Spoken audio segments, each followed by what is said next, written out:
जय जय जय।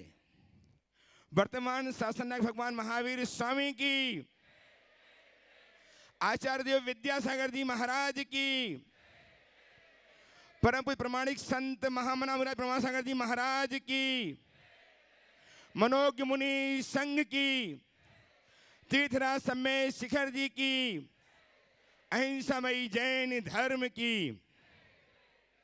सारस्वत तीर्थराज सम्मेद शिखर जी के स्वरम क्षेत्र में अवस्थित गुणायतन में दिव्य मंडित में उपस्थित आचार्य भगवान विद्यासागर जी महाराज के परम भाव शिष्य महामणिराज प्रमासागर जी के निस्तर में विराजित सभी भव्यजनों एवं सुदूर अवस्थित अपने अपने घरों में बैठकर अपनी शंकाओं के समाधान पारस चैनल, जनवाई चैनल में प्रमाणिक के माध्यम से प्राप्त कर रहे सभी सुधी श्रोताओं, सम्यक दर्शकों, आज हम सब पुनः संबद्ध होने जा रहे हैं जगत ज्येष्ठ जगत श्रेष्ठ आचार्य वर्य विद्यासागर जी महाराज के अग्रिम पंक्ति के शिष्य महामना प्रमासागर जी महाराज, जो जगत विख्यात हैं गुणायतन प्रणेता, संकसन प्रवर्तक, भावना प्रवर्तक एवं संप्रेषण के रूप में, जिनकी सुमधुर वाणी हमारे जीवन के लिए कल्याणकारी सिद्ध हो रही है। ऐसे गुरुदेव के चरणों से हम जुड़ें। उसके पूर्व मैं चाहता हूं कि हम सब गुरुदेव का आशीष प्राप्त करें। अतः मेरे साथ उच्चारिए नमोस्तु महाश्री, नमोस्तु महाश्री, नमोस्तु महाश्री। गुरुदेव का मानसचित गुणायतन जो कुछ ही माहों लोकार्पित होने वाला है, जिसमें कारण बने आपका सदाशय, आपकी उदात्त भावना, जिसके कारण इतना बड़ा न्यास जगत में प्रकाशित होने वाला है। ऐसे गुणायतन से आज ही बहुत सारे लोगों ने अपने आप को संबद्ध किया है। मैं उनके नाम उच्चारूँ, उनको बुलाऊं, उसके पूर्व में आपसे निवेदन कर रहा हूँ, आह्वान कर रहा हूँ आपसे, यदि अपने जीवन की अर्चना को गौरवान्वित करना चाहते हैं तो गुणायतन से अवश्य जुड़ें और जीवन को धन्य करें। आज गुणायतन से निर्माण स्वयंदान के रूप में स्वयंदान देकर के श्रीमती सुषमा जैन, प्रमोद जैन दिल्ली ये संबद्ध हुई हैं। इनका सम्मान करने के लिए सादर आमंत्रित कर रहा हूँ गुणायतन की ट्रस्टी श्रीमती कीर्ति जी सुपुत्र मृणाल के साथ, जिनका जन्मदिन है, सम्मान करने के लिए पहुँचे श्रीमती सुषमा जैन, प्रमोद कुमार जैन, नई दिल्ली। सीखता से आ जाए, जल्दी से सुषमा जी पहुँच जाए मंच में। सुषमा जी उपस्थित हैं। निर्माणित के रूप में श्रीमती शिल्पा जी सबद्रा, श्रीमती सुनीता महन जैन, रामगंज मंडी कोटा राजस्थान से संबद्ध हुई हैं। इनका हम चित्र देख करके इनकी करतल ध्वनि से अनुमोदना करते हैं, इनके सुप्रशस्त कार्य की अनुमोदना करते हैं। चित्र देख करके आप टीवी में चित्र देखेंगे और इनका हम सम्मान करेंगे करतल ध्वनि से। इसी प्रकार चित्र देख करके ही हम सम्मान करेंगे श्रीमती आशा जैन, नई दिल्ली का, जो संबद्ध हुई हैं गुणायतन के सूत्रधार के रूप में। बहुत बहुत साधुवाद के साथ आपकी करतल ध्वनि उन तक पहुंचे। सूत्रधार के रूप में ही श्री मुकेश जी जैन, श्रीमती मंजू जैन, उत्सव जैन, अदिति जैन, अनिक जैन दिल्ली से संबद्ध हुए हैं। मैं सादर आमंत्रित कर हुए आए, गुरुदेव चरण की वंदना करें, आशीर्वाद प्राप्त करें। उनका सम्मान करने के लिए गुणायतन के CFO श्रीमान सुनील जी जैन एवं श्री सिद्धार्थ जी जैन प्रशासक गुणायतन को आमंत्रित कर हुए आए, उनका सम्मान करेंगे। इसी भांति आ जाइए, कपूर जी भी आ जाए सम्मान करने के लिए। साथ में कपूर जी उपस्थित हैं, वे भी सम्मान करने के लिए आए। और इसी तरह श्रोतार से ही श्रीमान पवन कुमार जी, मनोज कुमार जी जैन सपरिवार फरीदाबाद संबद्ध हुए हैं गुणायतन से। शीघ्रता से आ जाएं, वे भी मंच के निकट खड़े हो जाएं। हम उन्हें भी बुलाएंगे गुरुदेव का आशीष प्राप्त करने के लिए। उनका सम्मान करने के लिए हम बुला रहे हैं श्रीमान सुजीत जी गंगवाल धुलियान, ट्रस्टी गुणायतन, एवं श्रीमान भूपेन जी नीलमा जी जैन, ट्रस्टी गुणायतन सिरोंज वाले दिल्ली। ये भी आ जाए सम्मान करने के लिए। श्रीमान पवन कुमार जी, मनोज कुमार जी शीघ्रता से आ जाएं। पवन कुमार जी, मनोज कुमार जी हैं? नहीं यार, उपस्थित हैं। पवन कुमार जी आ रहे हैं क्या? चलिए। अशुद्धर के रूप में एडवोकेट श्रीमान अनिल जी, आशा जी पाटनी, आशीष जी, प्राची जी पाटनी, दिलीप जी, दीपाली जी बड़जात्या पुणे, ये जुड़े हैं। इन्हें सादर आमंत्रित कर रहा हूँ, वे आए, गुरुदेव चरण की अभिवंदना करें, आशीर्वाद प्राप्त करें। इनका सम्मान करने के लिए श्रीमान संजीव जी, संगीता जैन अलंकार भोपाल कराना है, चलो ठीक है। सुजीत जी गंगवाल धुलियान, ट्रस्टी गुणायतन सम्मान करेंगे। भूपेन जी नीलिमा जी सम्मान करेंगे। आज सम्मान करेंगे आप। भूपेन जी आइए सम्मान करने के लिए। भूपेन जी सम्मान, भूपेन जी और श्रीमान शुभम जैन जो IPS हैं उनका सम्मान कर रहे हैं श्रीमान सुजीत गंगवाल धुलियान ट्रस्ट गुणायतन एवं श्रीमान संजीव जी संगीता जी अलंकार भोपाल। सम्मान कर तालियां लगातार बजाएं। ये ऐसा व्यक्तित्व हमारे बीच में है जिन्होंने अपने बेटों को IPS जी के पद में स्थापित करके जैन समाज को गौरवान्वित किया है। और पाटनी जी के सम्मान करने के लिए पहुंचे।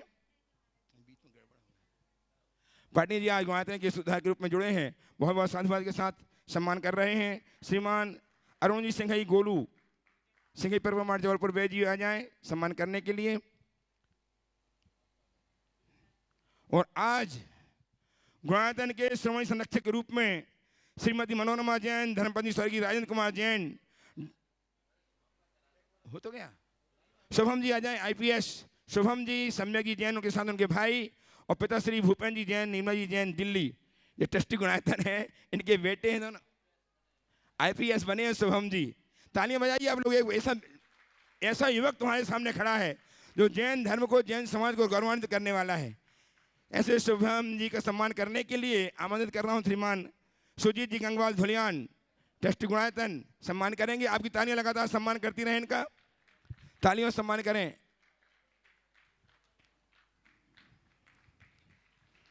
आज गुणायतन से श्रीमती मनोरमा जी, धर्मपत्नी स्वर्गीय राजेंद्र कुमार जी जैन, डॉक्टर मनीष जी, श्रीमती डॉक्टर स्वप्निल जैन, महिका जैन, मौली जैन ऑस्ट्रेलिया भोपाल, ये संबद्ध हुए हैं गुणायतन के श्रोमणी संरक्षक के रूप में।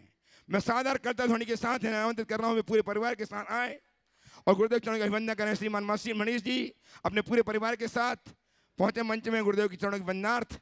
आइए सभी लोग आ जाएं। और इनका सम्मान करने के लिए गुणायतन के CEO श्रीमान सुभाष जी जैन नहीं है, इनका सम्मान करने के लिए मैं आमंत्रित कर रहा हूं इनके ही ससुर जी जो गुणायतन के समाज संरक्षक हैं, डॉक्टर सुभाष जी किरान जी जखरिया साहब को। वे आएंगे और अपने दामाद का जो आज गुणायतन से संबद्ध हुए हैं समाज संरक्षक के रूप में, उनका सम्मान करेंगे और साथ में सम्मान करेंगे। सुनील जी CFO सम्मान के साथ में आ जाएं, वे भी सम्मान करने के लिए। और आपकी कर्तव्य ध्वनि लगातार सम्मान करती रहे सम्माननीय के लिए। सुजीत जी गंगवाल भी आ जाएं धुलियान से ट्रस्टी गुणायतन धुलियान गंगा पश्चिम बंगाल। श्रीमान सुजीत जी गंगवाल ये भी सम्मान करने के लिए पहुंचे मंच में। आपकी तालियां लगातार सम्मान के रूप में बजती रहें। इन्होंने जो कृत्य किया है, मिला रहा हूं ना, बहन प्रति बहन शकुन देती भी सम्मान करने के लिए महिला सम्मान किया जाए। और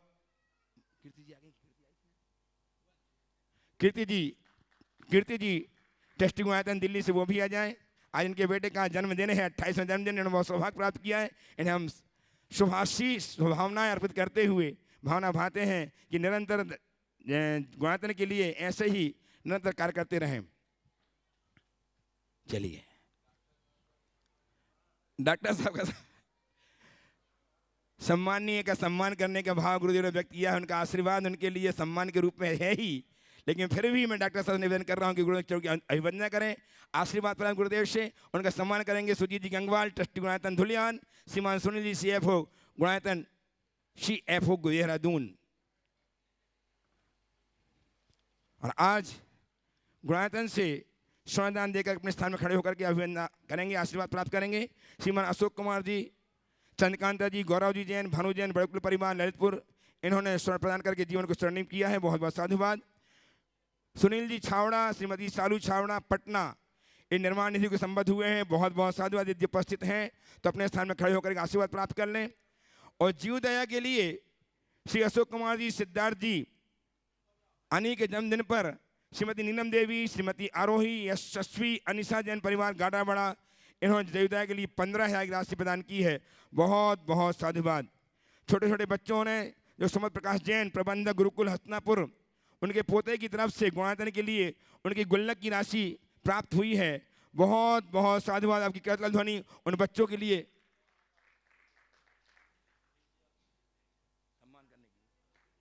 अनुकृति, हाँ अनुकृति प्रदान करने की श्रीमान सुनील जी एवं सुजीत जी अनुकृति प्रदान करेंगे।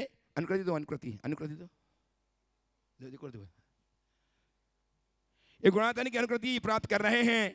इनके हाथों से श्रीमान सुजीत जी, सुनील जी के हाथों से अद्भुत अनुकृति इनके करकमलों में प्रदान की जा रही है। आपकी तालियां इनके अभिनंदन के लिए बजती रहें। सुमत प्रकाश जैन प्रबंधक गुणायतन गुरुकुल हस्तिनापुर के पोते, उन्होंने जो गुणायतन में अपनी गुल्लक भेजी है, बहुत बहुत साधु भाई के साथ आपकी कृतज्ञता ध्वनि उन तक पहुँचे। मैं पहले प्रश्न के लिए आमंत्रित कर रहा हूँ गुणायतन के ट्रस्टी जिनका जन्मदिन है, मृणाल जी जैन, अपनी मम्मी के साथ गुरुदेव से आशीष प्राप्त करते हुए संकल्प प्रस्तुत करेंगे और तैयार रहेंगे पार्श्व बिहार से श्रीमान नरेश जी जैन, पार्श्व बिहार दिल्ली से।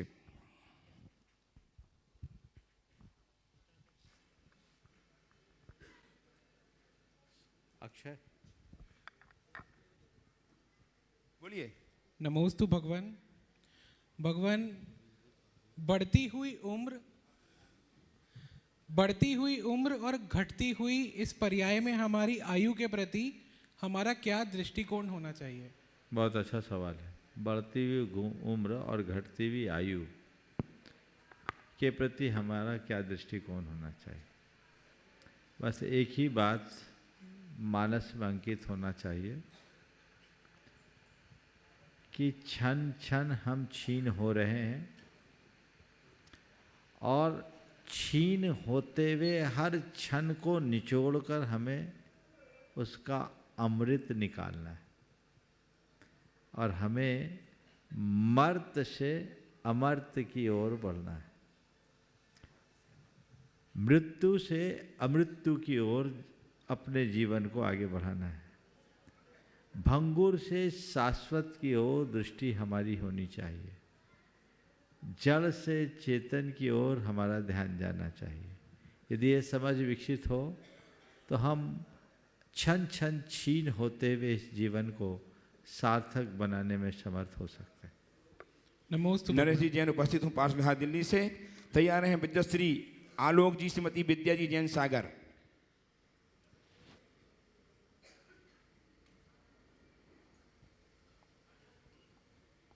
बोलो। नमोस्तु गुरुदेव। मेरे सारे परिवार की ओर से, चौधरी परिवार की ओर से नमोस्तु, अंकुर कॉलोनी के सभी लोगों की ओर से नमोस्तु भगवान। महाराज जी, मेरा प्रश्न है कि हम कर्मों का कीचड़ मन की भावनाओं से ही बनता है और मन की भावों से ही कर्मों का कीचड़ साफ होता है। आजकल विश्व भर में कई जगह युद्ध चल रहे हैं और कई जगह अन्य पाप कार्यों के समाचार भी हमें निरंतर मिलते रहते हैं। हम लोग उन्हें दिन भर टीवी पर देखकर आपस में चर्चा करके अपनी सहभागिता देते हैं। हे गुरुदेव, क्या इन पाप कार्यों का दोष हमें भी लगेगा और हम इन पाप कार्यों के कीचड़ से कैसे दूर हो सकते हैं? कृपया समाधान दें। बेशक लगेगा, और इसका एक ही पहला उपाय तो यह है कि हमें ऐसे कृत्यों के प्रति सावधान रहना चाहिए। अनावश्यक बातों से हमें बचना चाहिए। देखिए, दो तरह के पाप होते हैं, एक वह जो आपकी मजबूरी है और एक वह जो बिल्कुल गैर जरूरी है। यदि कहीं कोई मजबूरी हो, उसमें जो रोज़मर्रा के जीवन के लिए आपको करनी पड़ती वो क्षम्य है, लेकिन जो गैर जरूरी है, जिसकी कोई उपयोगिता नहीं, जिसका कोई औचित्य नहीं, उससे तो बचा जा सकता है। आजकल मीडिया और अन्य माध्यमों से जो लोग अपने भाव को बिगाड़ते हैं और बिना किए बड़े पाप को भोगते हैं, उनसे बचा जा सकता है। ऐसे भी हमारी प्रगति को रोकते हैं। उनमें जो हमारा समय और शक्ति व्यर्थ होती है, उसका कोई लाभ नहीं मिलता। क्यों न हम अपने कीमती समय को रचनात्मक दिशा दें और ऐसे तमाम कृत्यों से बचें जो हमारे जीवन को बिगाड़ने वाले। नमस्ते। उपस्थित हों IPS श्रीमान शुभम जी जैन, सम्यक भाई शुभमक के साथ जो IITN है, और उनके साथ उनके मम्मी पापा भूपेंद्र जी, नीलिमा जी जैन दिल्ली, ट्रस्टी गुणायतन। तैयार रहेंगे गुणायतन के आर्किटेक्ट ट्रस्टी श्रीमान चंद्रशेखर जी जैन विदिशा। नमोस्तु महाराज, नमोस्तु नमोस्तु नमोस्तु। इच्छामी इच्छामी इच्छामी। महाराज, कई बार हमारा बाहरी व्यवहार जो होता है वो स्थिति के अनुकूल होता है, औपचारिकताओं के अनुकूल होता है, परंतु हमारे जो अंतर के विचार हैं उनसे मेल नहीं खाता। जैसे एक उदाहरण यही हो गया कि कई बार मैं शायद अपने पिताजी से ही असहमत हूँ, लेकिन कभी बोलूँगा नहीं आदर के चलते, पर और भी औपचारिक स्थितियों में ये और होता है। तो क्या ये उचित है कि हम वही व्यवहार करते रहें जो अनुकूल है, और क्या ये सही उस मामले में किस तरीके से इससे जूझा जाए? पहले तो मैं चाहूँगा एक बार जोरदार करतल ध्वनि से शुभम भाई का अभिनंदन करें। ये 2022 बैच के आईपीएस के रूप में सेलेक्ट हुए हैं और इस बार मेंस निकाल कर आए हैं, जो 3rd अटैम्प्ट है। मैं उम्मीद करता हूँ अगली बार आईएएस बन कर के आएँ। हमारे समाज के संस्कार युक्त युवक युवती यदि प्रशासनिक क्षेत्र में आगे बढ़ते हैं तो निश्चित हमारे समाज का भविष्य संवरता है। मैं अपेक्षा रखूँगा शुभम से कि बस समाज, धर्म, संस्कृति और राष्ट्र के लिए शुभम के द्वारा केवल शुभम हो और उसकी उन्नति के लिए जितना बन सके आगे बढ़े, यही मेरा आशीर्वाद है। इनका परिवार तो गुणायतन से जुड़ा हुआ ही है, ये भी धर्म से जुड़े और अपने जीवन का गुणात्मक विकास करे। अब मैं तुम्हारे सवाल पर आता हूँ कि कई बार बाहर कुछ करना होता है और भीतर कुछ होता है, क्या ये सही है? कुछ अर्थ में सही भी है और कुछ अर्थ में गलत भी। कुछ चीज़ें ऐसी होती है जो हमारे शिष्टाचार का अंग मानी जाती है और हमें उन शिष्टाचारों का पूरी तरह पालन करना ही चाहिए। किसी के प्रति अगर हमसे बड़े हैं तो उनका विनय करना, उनका बहुमान करना हमारा कर्तव्य है।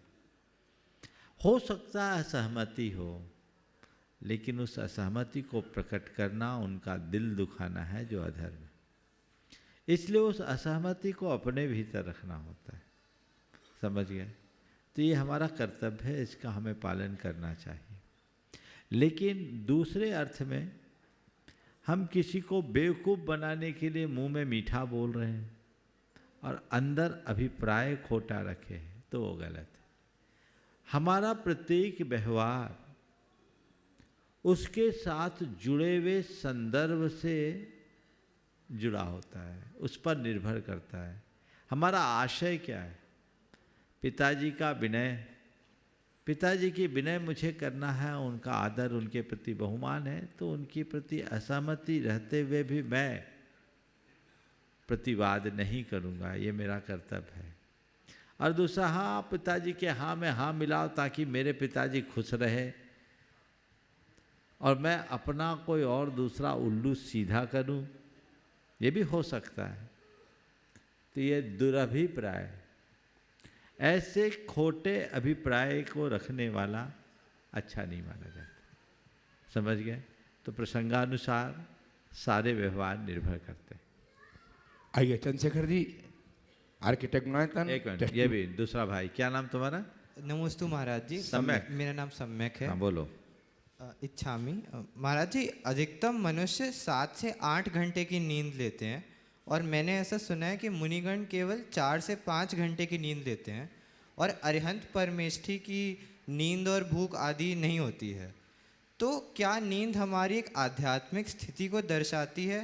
और जैन धर्म में नींद का मुख्य कारण क्या बताया गया है तथा अवस्था में हमें कितनी नींद लेनी चाहिए? इस पे मार्ग देखिए, नींद हमारे शरीर की और मन की दोनों की आवश्यकता है। उसकी पूर्ति के लिए सभी लोग नींद लेते हैं। नींद लेने से हमारा शरीर स्वस्थ होता है और मन भी पूरी तरह फ्रेश हो जाता है। लेकिन नींद कितनी ले, ये सब निर्भर करता है। आम आदमी के लिए 7 से 8 घंटे की नींद आवश्यक है, पर एक अवस्था में पहुंचने पर हम अपने फिजिकल और मेंटल रिक्वायरमेंट को रिड्यूस कर सकते हैं। जैसे आप लोग बार बार भोजन करते हैं, मुनि महाराज एक ही बार भोजन करते हैं, तो क्या हुआ? हम लोगों की रिक्वायरमेंट कम हो गई। एक बार के भोजन, एक बार के पानी से हमारा काम चल जाता है। ये धीरे धीरे अभ्यास से रिड्यूस किया जाता है। बड़े बड़े योगी तो ऐसे होते हैं कि महीने में एक एक बार आहार लेते हैं। तो ये अभ्यास से होता है। तो जैसे भूख को नियंत्रित किया जा सकता है, वैसे ही नींद को भी कुछ अंशों में नियंत्रित किया जाता है। सामान्य रूप से 4-5 घंटे की नींद अगर ढंग से सो ले तो पर्याप्त होती है।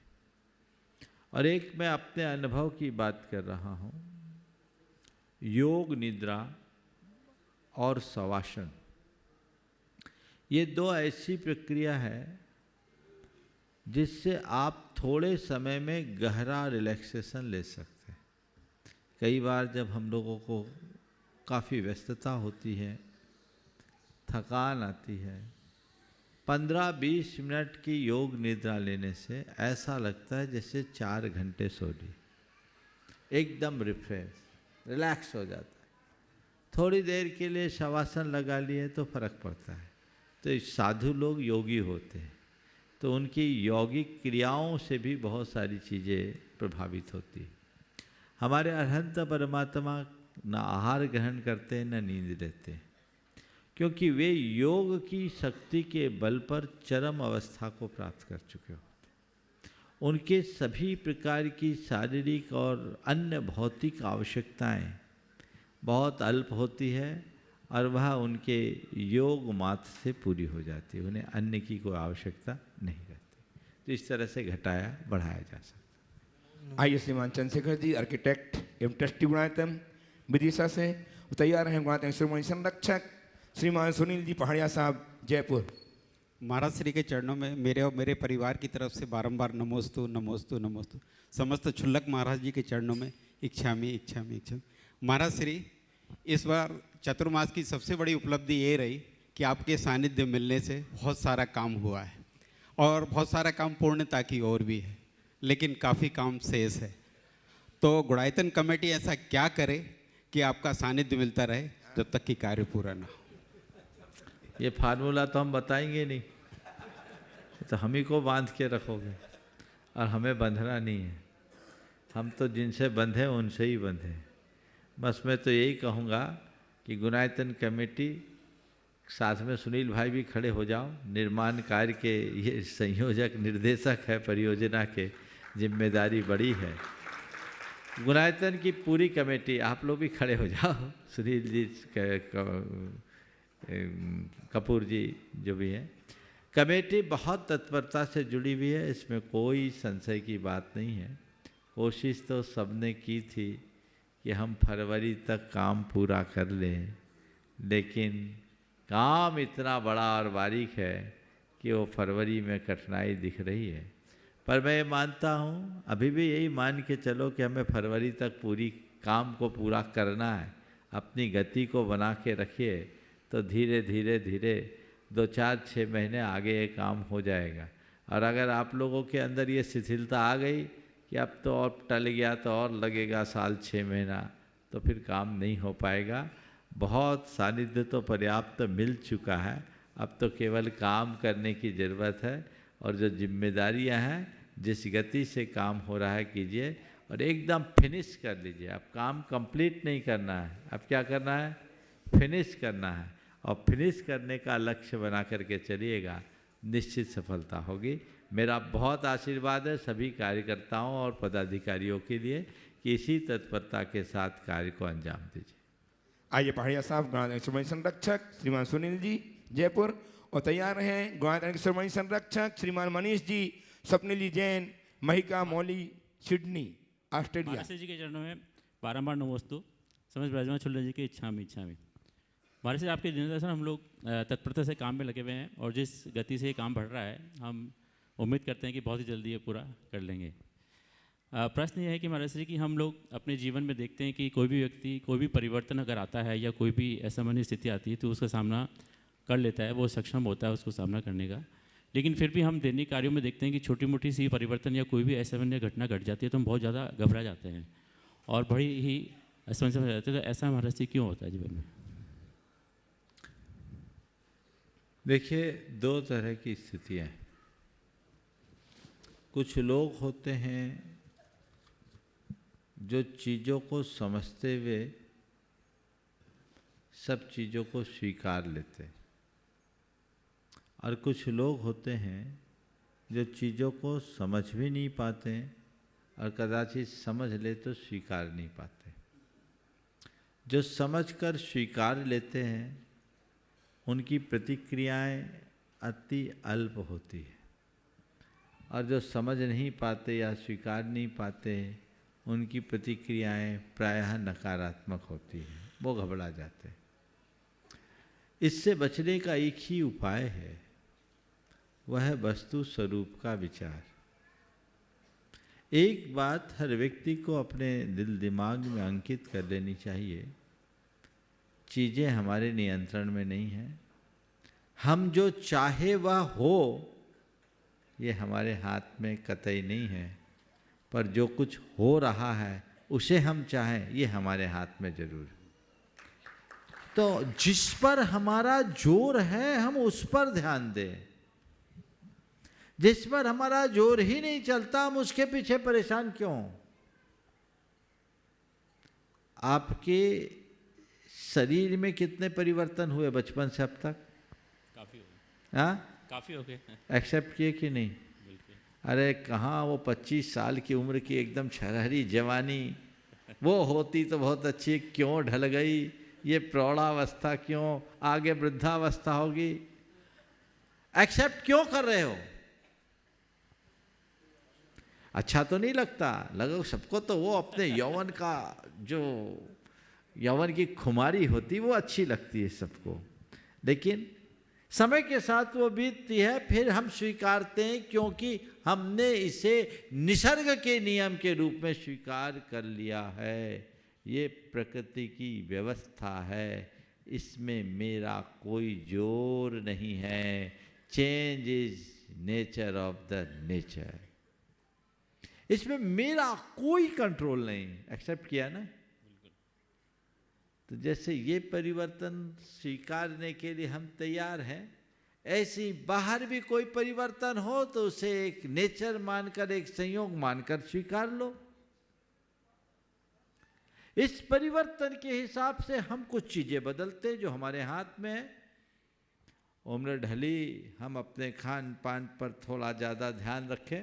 जवानी में तो सब कुछ हजम हो जाती, अब 40-45 की उम्र पार करने के बाद हमें विशेष सावधानी रखना, विशेष संयम रखना, हर खान पान पर ध्यान रखना, अपने हेल्थ कॉन्शियस को रखते हुए अपनी दिनचर्या पर ध्यान रखना, आपाधापी से बचना, योग करना, प्राणायाम करना, एक्सरसाइज करना, समय समय पर चिकित्सकीय सलाह लेते रहना। इससे हम अपनी गाड़ी को थोड़ा ज़्यादा मेंटेन कर सकते हैं, लेकिन अपने आप को बूढ़े होने से नहीं बचा सकते, मरने से भी नहीं बचा सकते, ये सबको पता होना चाहिए। तो जीवन में जो कुछ घट रहा है उसकी क्षति मुझे कम से कम हो, ये मेरे हाथ में है, ये मैं कर सकता हूं, पर कुछ अघट घटे नहीं, ये किसी के हाथ में नहीं है, तीर्थंकरों के हाथ में भी नहीं है। जो इस सत्य को स्वीकार लेता है वो कभी विचलित नहीं होता, और जिसे इस सत्य की समझ नहीं होती वो कभी स्थिर नहीं होता। आइए संरक्षक श्रीमान मनीष जी, स्वप्निल जैन, महिका मौली के साथ सिडनी ऑस्ट्रेलिया से, और साथ में इनके ससुर साहब श्रीमान डॉक्टर सुभाष जी जखेरिया, किरण जी जखेरिया तैयार रहेंगे। इनका तो हो जाए दो। हाँ, नमोस्तु आचार्य, नमोस्तु महाराज, नमोस्तु महाराज। सभी क्षुल्लक संघ के लिए मेरा क्षाम महाराज। सिडनी में विडंबना है कि हमारी समाज में कई मतांतर हैं और कई प्रकार की क्रियाएं आगम अनुसार नहीं होती हैं। तो मेरा 2 सवाल हैं। एक तो साधर्मिक किसको कहें, दूसरा सवाल उन मिथ्यात्वपूर्ण क्रियाओं की अनुमोदना किस हद तक करें। पहले तो मैं चाहूँगा एक बार जोरदार करतल ध्वनि से मनीष भाई का और पूरे परिवार का अभिनंदन करें। ये 7 समुंदर पार रहते हुए भी पूरे संस्कारों से भरे हुए हैं। सिडनी में रहने के बाद भी यदि सम्यक्त और मिथ्यात्व की समझ है तो मैं समझता हूँ इससे अच्छी बात और कोई नहीं होगी। और नियमित वहाँ प्रवचन आदि सुनते रहते हैं, और यहाँ आए अपने ससुर जी के साथ, मन बना कर आए कि जो मेरे ससुर जी हैं वही काम मुझे करना है। आज एक बार इनका अभिनंदन कीजिए, क्योंकि इन्होंने शिरोमणि संरक्षक के रूप में जुड़कर अपनी पीढ़ियों को जोड़ रखा है। एक बार पुनः अभिनंदन करें। इनके ससुर साहब डॉक्टर सुभाष जी जकेरिया तो शिरोमणि थे ही, आज ये पहला संयोग है डॉक्टर साहब, इतने सिरों में खड़े हो जाओ एक बार। ये पहला संयोग है कि ससुर और जवाई दोनों शिरोमणि बने,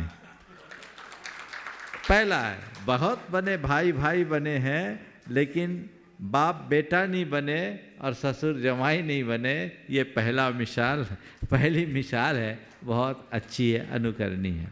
आपने जो पूछा है कि हम साधर्मी किसे माने और मिथ्यात्व पोषक क्रियाओं का समर्थन हम किस हद तक करें। देखिए, साधर्मी वो है जो जिन मत का श्रद्धानी, जिन मत के अनुरूप चलने वाला, जिन मत का श्रद्धानी होने वाला या अपने आप को जिन मत का अनुयायी मानने वाला हर कोई साधर्मी है, भले वो नाम का भी क्यों ना हो। उसे हमें साधर्मी की तरह देखना चाहिए। और आप जैसे जिस क्षेत्र में रह रहे हैं वहाँ तो सब, मैं तो कहता हूँ साधर्मी का भाव तो हो ही, भारतीय का भाव भी होना चाहिए। वो भी तुम्हारा एक प्रकार का साधर्मी ऐसा समझकर चलना चाहिए, ताकि हम अपने सांस्कृतिक प्रवाह को आगे बढ़ा सकें। जहाँ तक सम्यक्त और मिथ्यात्व का सवाल है, मिथ्यात्व पोषक क्रियाओं का हमें रंच मात्र भी समर्थन नहीं करना चाहिए। बाह्य लोकाचार में कोई करे, हम उसमें सहभागी न बने, भले हम उनका विरोध न करें। और मैं यही कहूँगा, न तो विरोध करो न समर्थन करो, उनके प्रति तटस्थ बनकर।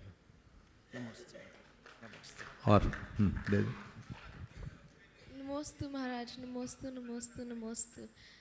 जब हम मंदिर में जाते हैं और हम निस्सही निस्सही निस्सही बोलते हैं, तब भी कभी कभी बाहर के भाव आ जाते हैं, उसको कैसे ठीक कर जाते हैं? देखो, बहुत सुंदर। ये निस्सही निस्सही निस्सही क्यों बोला जाता है पता है?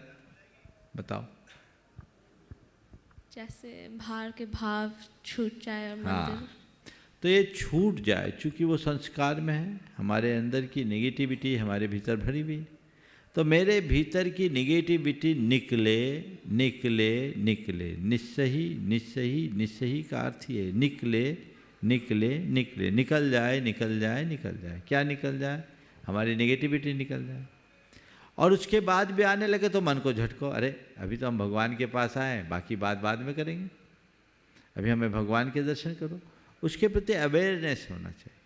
और फिर जब भगवान की पूजा, दर्शन, वंदना, प्रार्थना करके बाहर निकलो, तो जिसका बहुत कम लोग शायद जानते ही नहीं होंगे, प्रयोग भी नहीं करते होंगे, बाहर निकलते समय क्या बोलना चाहिए पता है? असही असही असही। आप लोग बोलते हो? जाते समय निस्सही बोलने वाले तो प्रायः सब हैं, पर असही का प्रयोग बहुत थोड़े लोग करते हैं।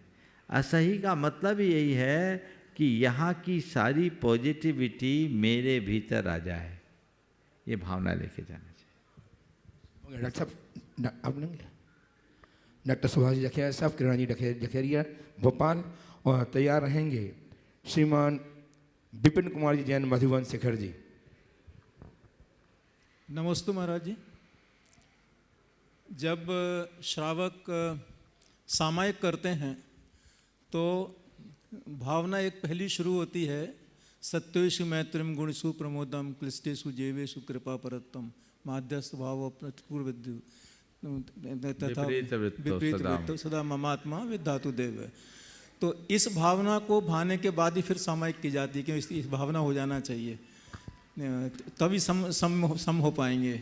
ऐसा तो, है, दोनों चीज़ें हैं। अच्छा, आप अपनी बात कीजिए। हाँ, तो मेरा प्रश्न ये है इसी संदर्भ में कि भावना योग के पहले कैसी भावना करना चाहिए? बहुत अच्छा। देखिए, सामायिक पाठ, ये जो आपने बोला द्वात्रिंशति का भावना है, ये सामायिक पाठ है जो सामायिक के पूर्व भी बोली जा सकती है, सामायिक के बाद भी। इससे हमारी सामायिक में स्थिरता आती है। आपने पूछा भावना योग में हमें पहले क्या करना चाहिए? ओंकार का नाद और जो हमारी प्रार्थना, प्रतिक्रमण, प्रत्याख्यान है, ये उसके सब प्रारंभिक चरण हैं।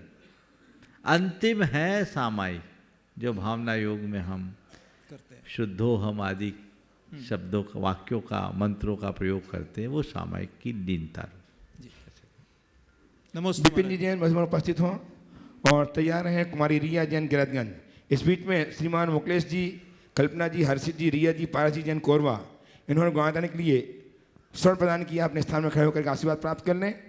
श्रीमान मुकलेश जी, परिवार कोरबा छत्तीसगढ़ उपस्थित हों। रिया जैन गिरतगंज तैयार हैं। एडवोकेट अनिल जी, आशा जी, पाटनी, पुणे, आज जो सूत्रधार ग्रुप संबद्ध हुए हैं।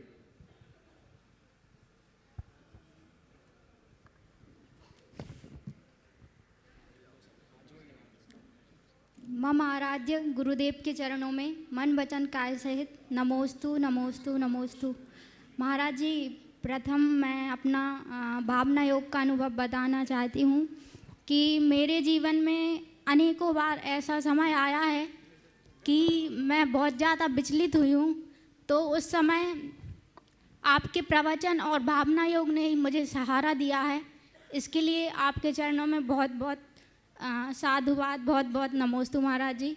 इसके बाद मेरा प्रश्न ये है कि आज के जो धार्मिक लोग हैं, जो क्रिया वाला धर्म तो बहुत करते हैं और द्रव्य हिंसा से भी बचने का बहुत मतलब उसमें सावधानी रखते हैं और सभी को बताते भी हैं हमें द्रव्य हिंसा, जीवों की हिंसा नहीं करनी चाहिए। पर जो एक भाव हिंसा होती है, जो वो अपनी बाड़ी के द्वारा किसी का दिल दुखाते हैं या फिर अपनी बाड़ी से कुछ ऐसा कह देते हैं कि दूसरों के मन पर एवं मस्तिष्क पर उसका बहुत बुरा प्रभाव पड़ता है। और जो पुरानी जनरेशन है वो उनका उद्देश्य तो सही रहता है, हमें मतलब हमारा वो भला ही चाहते हैं, पर उनकी बाणी जो होती है वो कभी कभी मतलब एकदम इतना ज़्यादा सच बोल देते हैं कि वो हमारी जनरेशन को उनके शब्द मतलब हम उनको गलत तरीके से ले लेते हैं और उनका जो उद्देश्य होता है, उनका जो सही उद्देश्य होता है और उनके जो शब्द सही नहीं होते हैं, तो वो जो बात हमको समझाना चाहते हैं वो बात हम तक सही रूप में नहीं आ पाती है। जैसे समझदार लोग तो समझ पाते हैं कि ये हमारा भला चाहते हैं, पर कहीं ना कहीं मतलब शब्दों से हम उसका गलत अर्थ भी ले लेते हैं। तो महाराज जी इस शंका का समाधान कर दीजिए। देखिए, बहुत अच्छा सवाल आपने किया। दो चीज़ें हैं, एक है हमारी प्रवृत्ति और दूसरी है वृत्ति। प्रवृत्ति को बदलना बड़ा आसान है। प्रवृत्ति को बदलने के लिए ज़्यादा कुछ कहने की करने की ज़रूरत नहीं होती। थोड़ी सी प्रेरणा से व्यक्ति की प्रवृत्ति बदल जाती, लेकिन वृत्ति बहुत आसानी से नहीं बदलती। मेरे हृदय में वैराग्य का भाव आया, मैंने संसार को असार समझकर मुनि दीक्षा अंगीकार कर ली। ये एक पल की घटना हुई, मैं मुनि तो बन गया, लेकिन मुनि बनते ही मेरा स्वभाव एक दिन में नहीं बदलेगा। अगर मुनि बनने के पहले मैं गुस्सैल था, मुनि बनने के पहले मेरी झूठ बोलने की आदत थी, अगर मुनि बनने से पूर्व मेरी लड़ाई करने की प्रवृत्ति थी, मुनि बनने से कुछ पूर्व यदि मेरे अंदर कोई दुर्बलताएं थी, तो वो सब एकाएक कैसे बदलेगी? आज मैंने दीक्षा ली और दीक्षा लेते ही गुरु ने मंत्र से संस्कार किया, मैंने दिगंबरी रूप धारण कर लिया, तो क्या मेरी सारी मनोवृत्ति बदल जाएगी? बोलो। नहीं महाराज जी, नहीं बदलेगी ना जी। अब कोई ऐसा एक्सपेक्ट करे कि अरे ये मुनि बन गया अब भी गुस्सा कर रहे हैं, तो क्या ये सही है? नहीं महाराज जी, नहीं है ना। नहीं। इसी तरह कोई व्यक्ति अधर्मी था, वो गुरुजनों के सानिध्य संसर्ग को पाकर के धर्मी बन गया। धर्मी बन गया ये अच्छी बात है, उसकी बहुत सारी आदतें बदल गई, लेकिन उसकी मनोवृत्ति एक दिन में बदल जाएगी क्या? क्रोध, क्षोभ, झुंझलाहट, भाषा, बोली तो पुरानी रहेगी जी महाराज। वो तो नहीं बदलेगी जी, धीरे धीरे परिवर्तन आएगा। समझ रही बात को? उत्तर को आगे बढ़ाऊं कि यहीं रोक दूं? धीरे धीरे परिवर्तन आएगा। अगर कोई धर्मी में एक दोष दिखता है, दुर्बलता दिखता है, तो इसे एक प्रक्रियागत दुर्बलता मानकर स्वीकार करो, और अपने अंदर थोड़ा सा भी दोष दिखे तो उसको उखाड़ने के लिए कमर कस के तैयार हो जाओ। धीरे धीरे बदलाव आता है। संस्कार एक पल में नहीं बदलते, वक्त लगता है। समझ गए? अब एक जगह एक घटना घटी। एक मुनि महाराज थे और दीक्षाली, अच्छे तपस्वी थे, स्वभाव थोड़ा गुस्सैल था। अब वो एक व्यक्ति गया, वो हम लोगों से अभी जुड़ा था, तो हम लोग तो बचपन से इस मार्ग में, तो हम लोगों का स्वभाव अलग है। और वो पहली बार उन मुनि महाराज के पास गया और टारगेट बन गया। गुस्सा आ गया। अरे महाराज जी, मुनि महाराज इतना गुस्सा करते हैं? मैं तो कुछ और सोच के गया था। हमने तो आप लोगों को मुनि महाराज की तरह देखा, और वो महाराज जी बहुत गुस्सैल है। हमने कहा ध्यान रखना, मुनि महाराज गुस्सैल नहीं होते, गुस्सैल आदमी मुनि बन सकता है। क्या बोल रहा हूं? मुनि महाराज गुस्सैल नहीं होते, गुस्सैल आदमी मुनि महाराज बन सकता है। तुझे पता नहीं उनकी बैक हिस्ट्री, वो महाक्रोधी व्यक्ति था दीक्षा लेने के पहले। अब स्वभाव तो एक दिन में नहीं बदलेगा ना। तो तुम ये मत देखो कि वो आदमी मुनि बनकर क्रोध कर रहा है, ये देखो कि ये क्रोधी में कैसा चमत्कार किया, मुनि बन गया। पॉजिटिव सोचिए। जीवन में बदलाव की प्रक्रिया तभी घटेगी। सब में ऐसा हो सकता है। एक दिन में एकाएक किसी में परिवर्तन नहीं आता, तो दूसरों में ये देखना, खुद में नहीं। महाराज ने कहा धीरे धीरे परिवर्तन आता, तो मरते तक मैं भी बदल जाऊंगा, ऐसा मत सोचना। क्या पता कब मर जाऊं, इसलिए मुझे आज ही बदलना है।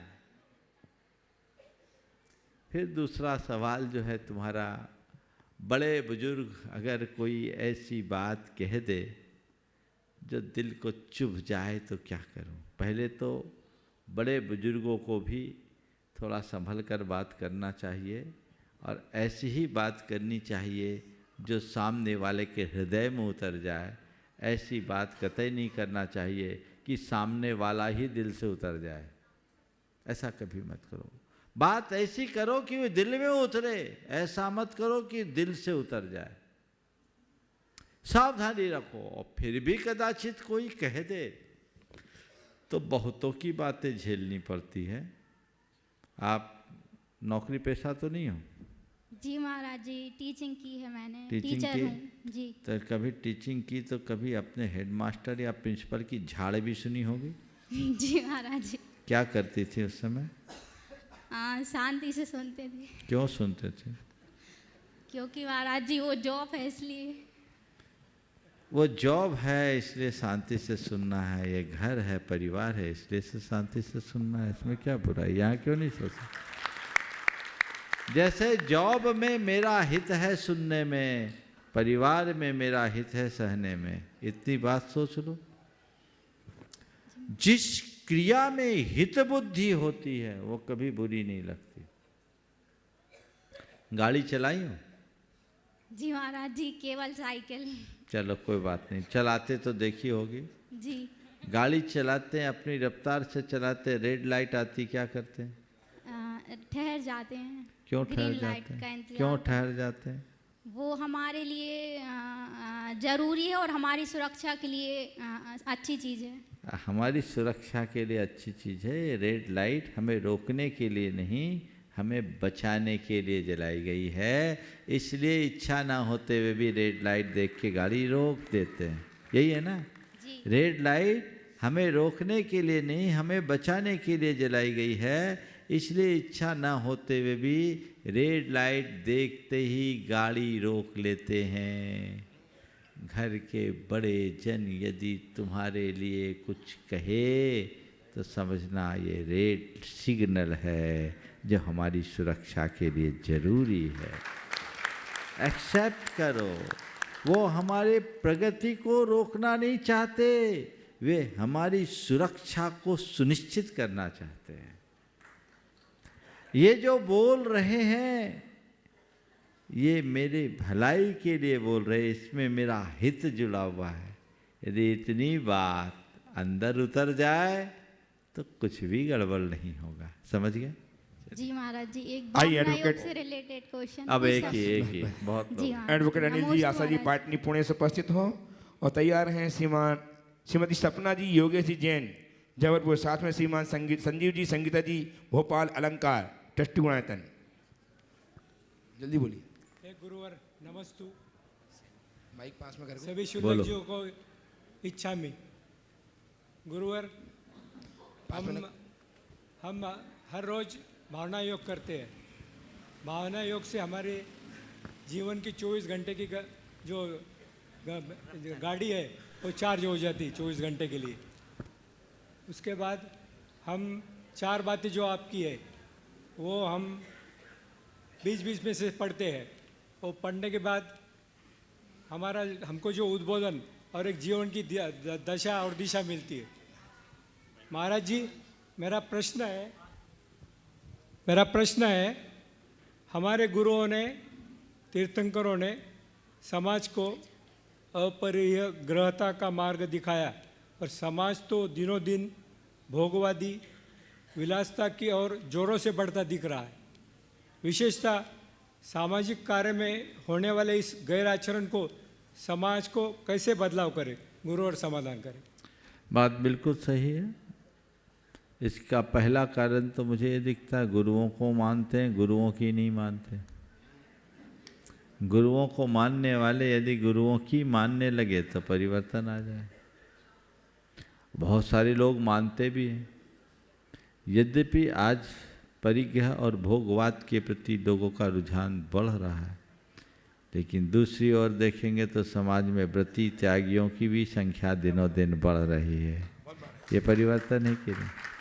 आज ही आलोक विद्या जी हैं मेरे पास बैठे। अभी सभा में आने के पूर्व रास्ते में उनने एक बड़ी बात की।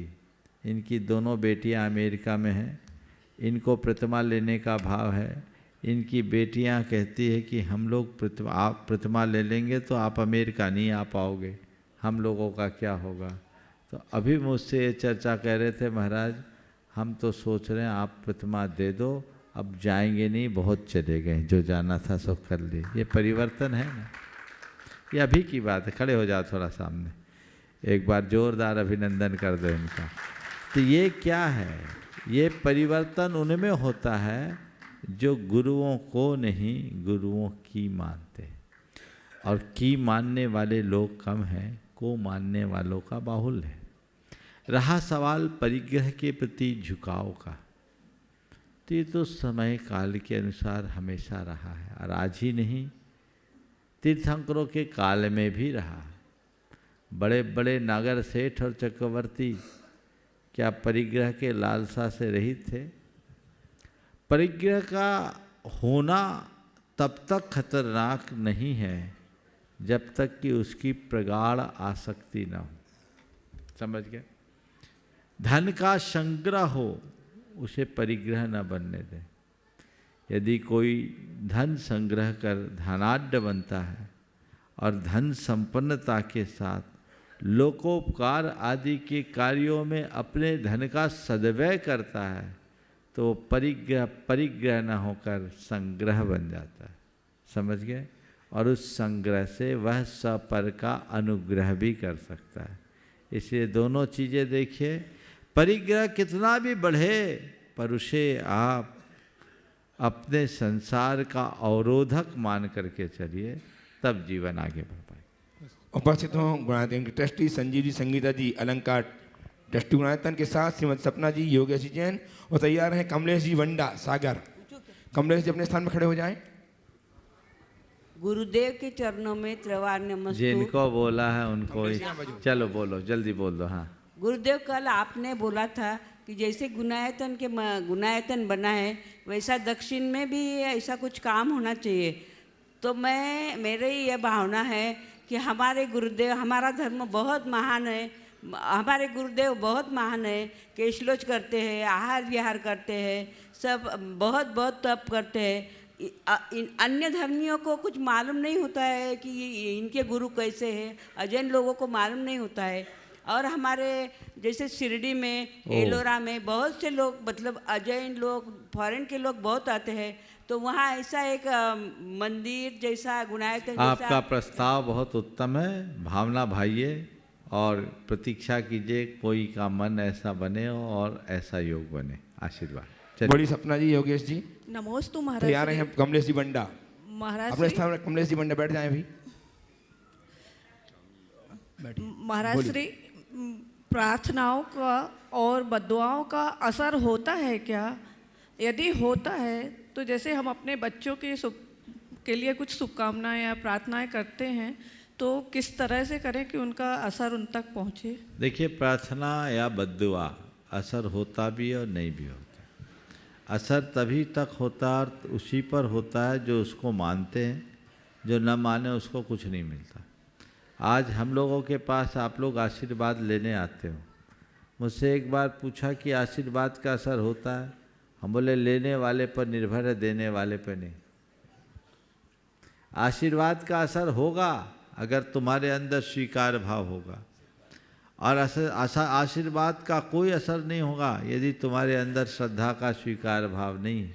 तो हमारी आशीर्वाद से बड़ी ताकत तुम्हारी श्रद्धा में है।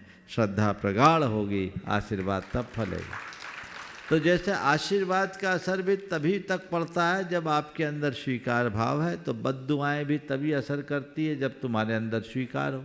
कोई मुझे बद्दुआ दे रहा है, ये क्यों फील करते हो? देने दो उसको बद्दुआ। आग उसके अंदर लगी, मेरा क्या बिगड़ रहा है?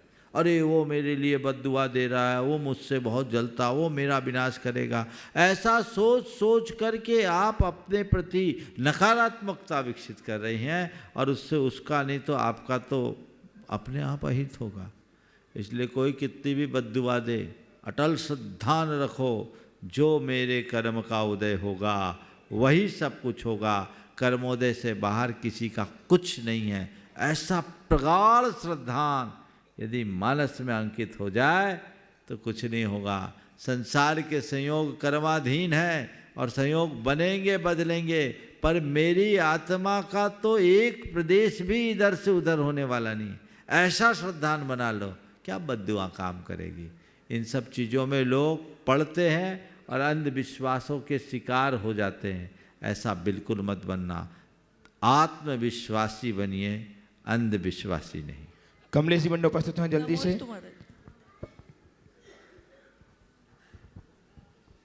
महाराज श्री नमोस्तु नमोस्तु नमोस्तु। महाराज श्री, कल मैं प्रोग्राम में गया था तो वहाँ एक माता जी ने ऐसा बोला कि महाराज जी और माता जी आरिका जी हैं बिल्कुल एक होती हैं, इसमें कोई अंतर नहीं है। और कुछ महाराज जी लोग ऐसा कह के कि मतलब आरिकाएँ हल्की कम होती हैं और भड़का की जनता को उनका समय खराब करते हैं। देखो, पता नहीं किन्ने क्या बोला, पर सारी दुनिया जानती मुनि महाराज है, आरिका है। आरिका और मुनि की कोई समानता नहीं है। आरिका है, वो मुनि नहीं है। 28 मुल्क वो पालते, 28 मुल्क हम पालते हैं। सुनो तो जो बोल रहा हूँ, ये सब चीज़ें कहने की नहीं है। आरिका है, मुनि है। पंच परमेष्ठी में मुनियों का स्थान है, आरिकाओं का नहीं। चाहे आरिका कितनी भी बड़ी तपस्वी होगी, वो आरिका ही होगी। उसे उपचार से महाव्रती कहा है, उनका पंचम गुणस्थान ही होगा। मुनि छठे सातवें गुणस्थान में जाएंगे। अगर आरिका और मुनि समान है तो फिर आरिकाओं को केवल ज्ञान भी करवा दो ना भाई। 5वें में क्यों रखा, 14वें तक पहुंचा दो, सिद्धालय पहुंचा दो। ये सब अतिरेक है।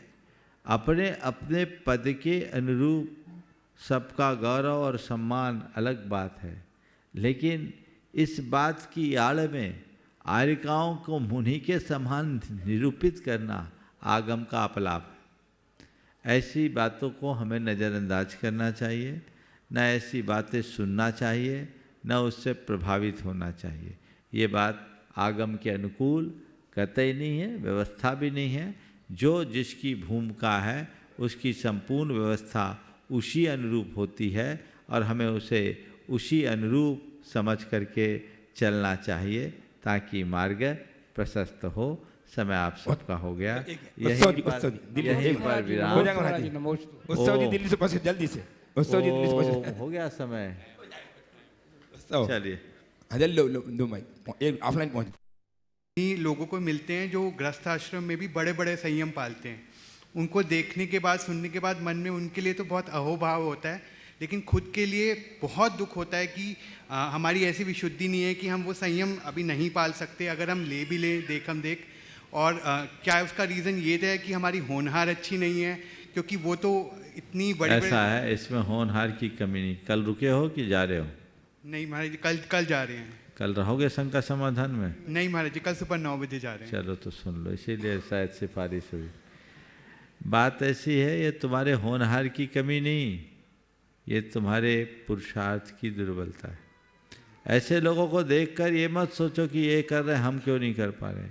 जब ये कर सकते तो हम क्यों नहीं कर सकते। ये मेरे आदर्श है, उनको अपना रोल मॉडल बनाओ, वो फॉलो करो कि नहीं मुझे करना है। और करत करत अभ्यास के जड़मती होत सुजा, थोड़ा थोड़ा करते करते पूरा आगे कर सकते हो, ऐसा भाव रखना चाहिए। उसमें कोई कमी नहीं होनी चाहिए। बोलिए परम पूज्य आचार्य गुरुवर श्री विद्यासागर। जय जय जय परम पूज्य।